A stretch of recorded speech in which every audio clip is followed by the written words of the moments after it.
Welcome to Fiscal Integrity Group, your ticket to bookkeeping greatness.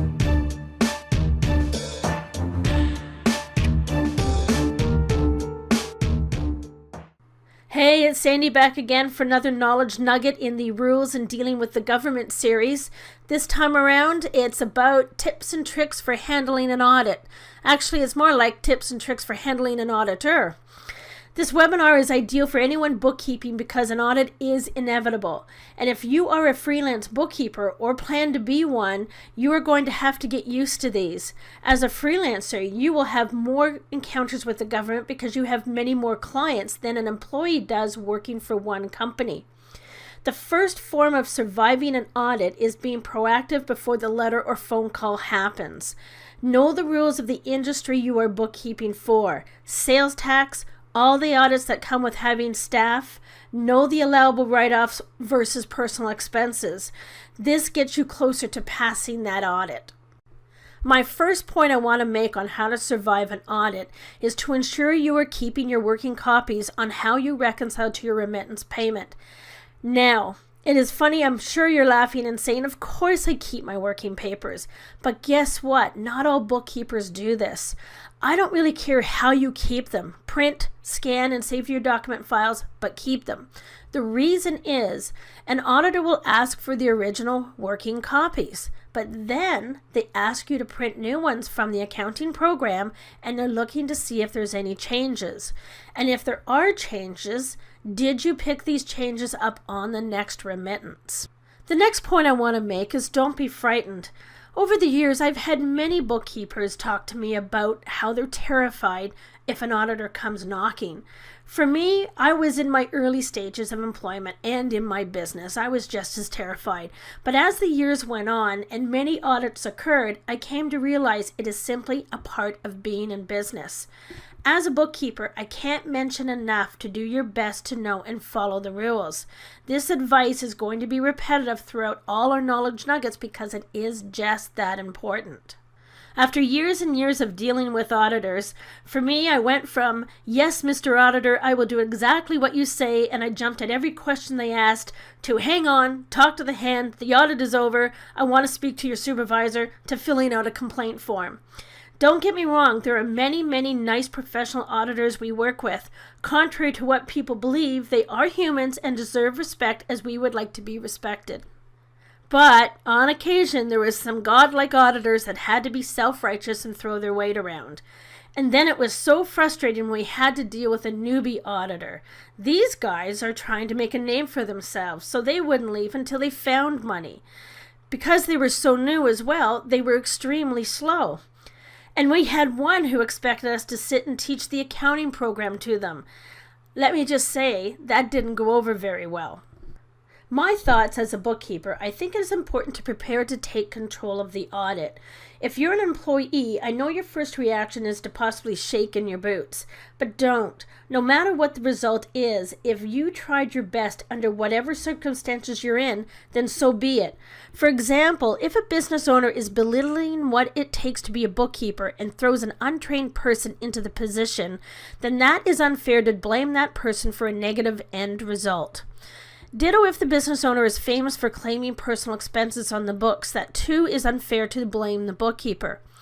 Anyway, the auditor is obliged to walk you through what he or she found so you can learn from these errors. If you are a freelancer, most certainly take control because you are the advocate for the business owner.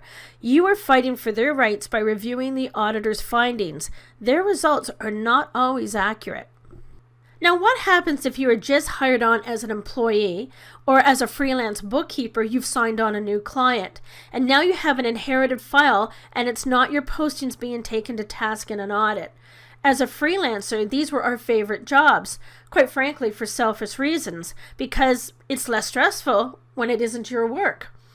One thing I did do was perform what we called an integrity check in advance of the audit in order to see where the business owner stood. We actually would do these every time we took on a new client because if there was some cleanup to do, we were the ones to get the balance sheet correct for going forward. This included reconciling the government remittance accounts as well.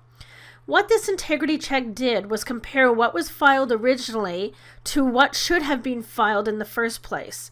This is a great exercise because many times when we have taken over a file, the remittance payments are not tying into the balance on the balance sheet for that time period. Let's take a look at a sample integrity check spreadsheet. Here is our Excel spreadsheet that we use to reconcile our retail sales tax back to the balance sheet. For us here in Canada, we use this for our HST, GST, but also for our PST, which is provincial sales tax. Now, the idea here is just to get the concept, because you can tweak this spreadsheet depending on what country you live in and how your retail sales tax works. There's 2 steps to this. The first step is all you have to do is pull those remittances that were previously filed to the government and input them into the cells on the spreadsheet. For example, up in this section, I have what is filed to the government, and I'm going to read off of those remittances what was originally filed. For example, in January, we told the government that there was $500,000 in sales. We told the government that $65,000 was collected. In Canada, we are allowed to deduct HST or GST paid on purchases, and in the end, what was the payment made? And we would fill this out for as many months as we need to get started on that reconciliation back to the balance sheet. As for step 2, now we want to determine what should have been filed. So all you're going to do is go back into your accounting program and redo those worksheets, those reconciliations. You want to pull up those reports and do they say the same or do they not say the same? And usually if I tie back to my balance sheet, I know everything is okay, and I really wouldn't be doing this. But if you don't tie in your payments back into your balance sheet, something is definitely wrong with the previous remittances. So all I'm going to do is pull up those reports and input what do they say now. So for example, in January, I see sales have changed by $10,000. That tells me that postings occurred after the original remittance was filed. So that's going to affect what was collected as well, the GST and the HST collected.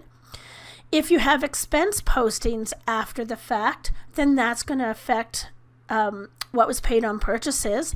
That'll affect that amount that's remitted, and then it's going to affect the payment as well. So in January, we see a short paid of $2,300.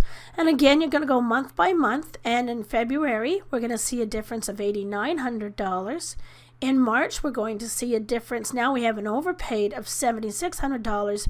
And in the end, if we needed to tie back to the balance sheet, we know that we have a short paid of $3,600. So now when you've got your numbers, you have to determine how you're going to refile these or remit these differences. You have a choice, kind of know what the government would like you to do, and that would be refiling. But that gives you a high risk for an audit.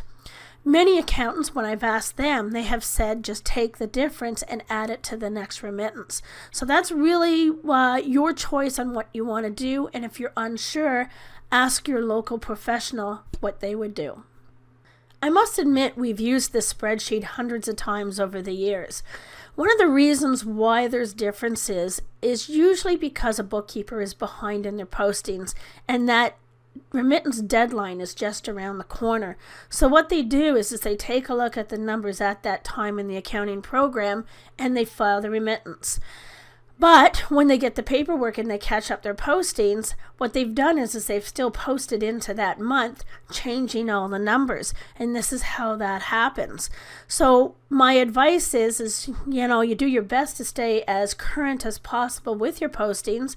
And once you've filed that retail sales tax remittance, close off the month. Anything outstanding, move it to the next month. So what I'd like to do now is head back to the PowerPoint and the next slide. Most times I was the bookkeeper leading on an audit. So when it came to audit results, I most certainly wanted the auditor to review them with me. On a few occasions, I questioned and challenged their end result. Sometimes I won, sometimes I lost, and sometimes we compromised because the result was petty. The point here is, I was a freelance contractor, and the auditor had to be extra diligent because a third party was watching. Now, the auditor's job is not only to find money, but to collect it at the same time. So for anyone experienced in listening to this, how many times does an auditor ask for a check before leaving, even though there is 30 days to appeal the end result? My suggestion and advice here is always take advantage of those 30 days. Let's get into some tips and tricks for handling an audit. Number 1, the letter. Your company or client will receive the letter. Many times on this letter, they have picked a date already and stated what they require to be ready for when they arrive. The letter lists what paperwork is needed. In essence, everything. This is why it is so important to keep your filing simple and handy. Outside of bank statements, access to client and supplier invoices, they want the year-end financials, corporate seal, and the minute book. The minute book is needed to review any corporate changes.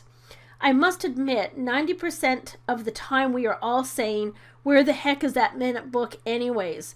Check with the lawyer if the business owner doesn't have it or can't remember where it is. Okay, here is your tip for taking control. You don't have to accept the date they picked. I am the first to accommodate my schedule and the business owner's schedule, not the government.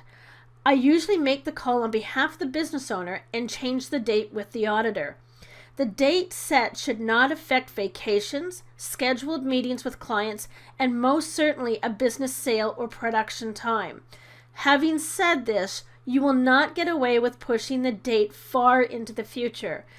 Usually for me, if I played my cards right, I usually get away with an extension of a few weeks to get the boxes out of storage and get organized. So how long is the auditor going to stay?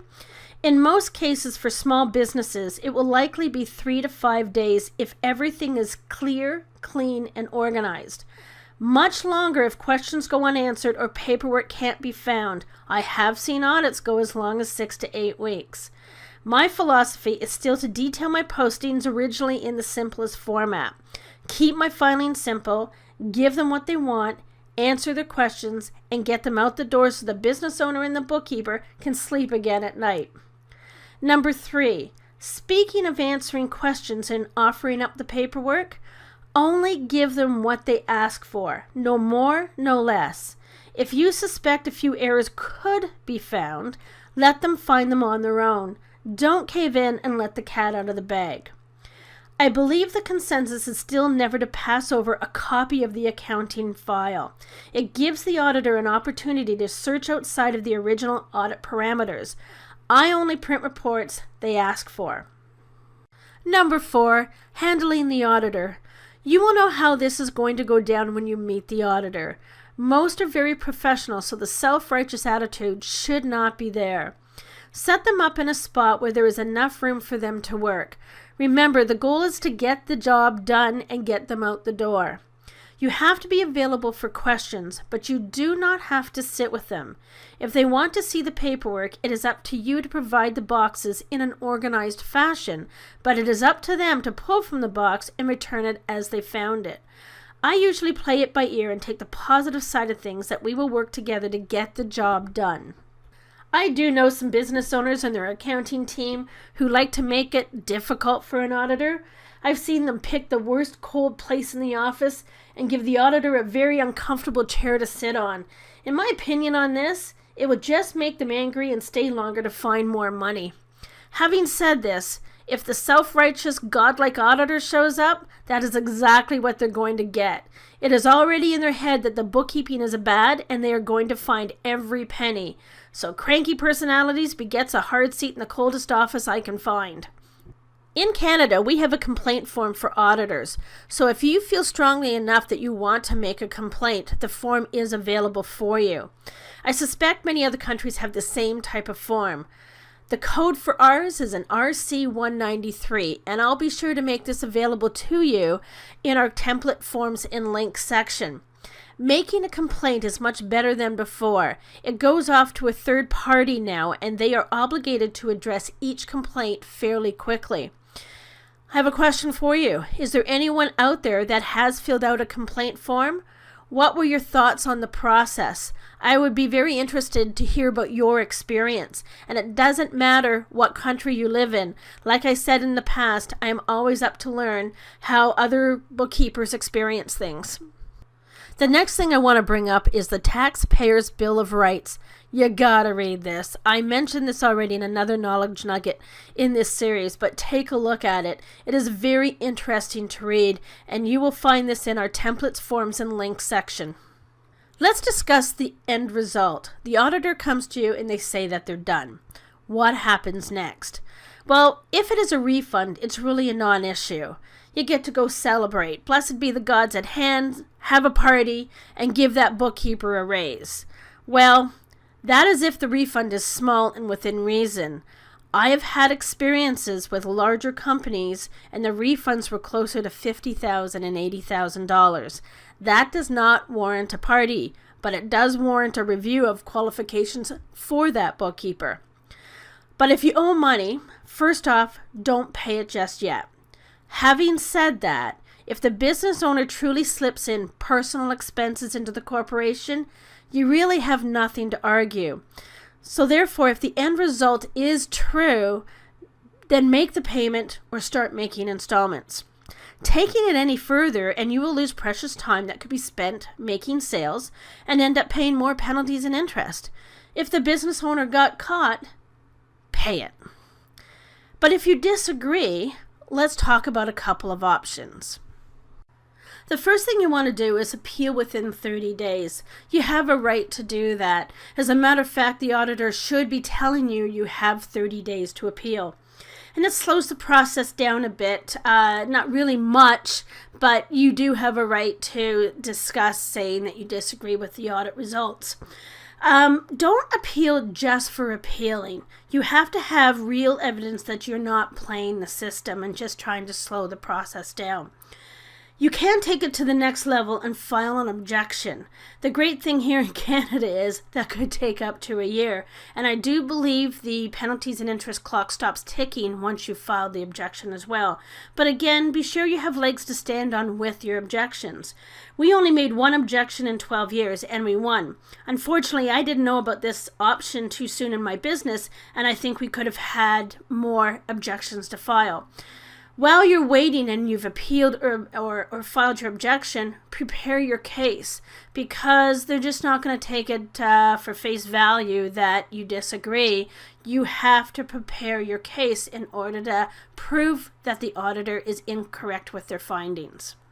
To summarize this webinar, don't worry too much if some sort of audit is going to happen, because it will. Rather focus on accurate bookkeeping skills, and then the audit will go much smoother. How do you know if you're performing an accurate job? Well, always continue learning. As a bookkeeping firm, we learned all the time and then applied that education into our processes. Where did we learn? Well, that was all based on real-world stuff that happened every day. We learned from clients, their accountants, sometimes their lawyers or their coaches, and from things that happened that we had to react to. And so what we're doing here with these knowledge nuggets are simply giving you our experiences and passing on what we've learned. Fiscal Integrity Group, your home for the advancement of bookkeeping and bookkeepers.